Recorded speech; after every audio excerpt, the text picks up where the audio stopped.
மொரார்ஜி தேசாய் மறக்க முடியாத மனிதர்.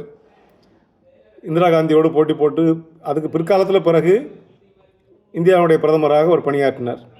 அவருடைய நேர்மைக்கும் எளிமைக்கும் நிறைய எடுத்துக்காட்டு சொல்கிறாங்க. அவருக்கு சொந்தமாக ஒரு யூனிவர்சிட்டி இருந்து தான், ஒரு பல்கலைக்கழகம் அவருக்கு சொந்தமாக இருந்து தான். ஒரு நாள் அரசியல் தலைவர்களோடு ஒரு அவசரமான கலந்து ஆலோசனை நடத்த வேண்டியிருக்கு. உடனடியாக என்ன செஞ்சுருக்காரு, யூனிவர்சிட்டிக்கு வாங்க, இன்னும் அவருக்கு அங்கே தனியாக பிரத்யேகமாக ரூம் இருக்கும் இல்லையா, அங்கே இருந்திருக்காங்க. வந்து முதற்கட்ட தலைவர்கள்லாம் உட்காந்து ஆலோசனை பண்ணிவிட்டு போயிட்டாங்களாம். போன பிறகு அங்கே ஒருத்தர் இருப்பார்ல, வைஸ் சான்சலர், துணைவேந்தர், அவர் இவரை பார்க்கும்போது கொஞ்சம் முகம் ஆடி போயிருந்தாரா. ஏன் ஒரு மாதிரி இருக்கீங்க அப்படின்னு இவர் கேட்டதுக்கு அவர் சொன்னாரா, ஐயா அரசியல் வேறு கல்வி வேறு, கல்விக்குள்ளே அரசியல் வரக்கூடாது.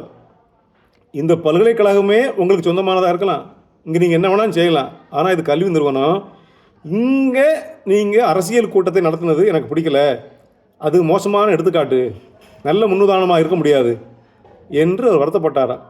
அவர் பேச்சில் உண்மையை தெரிந்து கொண்ட மொரார்ஜி தேசாய் அவருக்கு ஒரு சத்தியம் செஞ்சு கொடுத்தாராம், மிகப்பெரிய தப்பு செஞ்சுட்டேன், மன்னித்துக் கொள்ளுங்கள், இனிமேல் வாழ்நாளில் இது செய்ய மாட்டேன், எந்த ஒரு அவசரமாக இருந்தாலும் இந்த கல்வி நிறுவனத்துக்குள்ளே நான் அரசியல் கூட்டத்தை போட மாட்டேன் என்று சொன்னதாக அவருடைய வாழ்க்கை வரலாறு சொல்லுகிறது.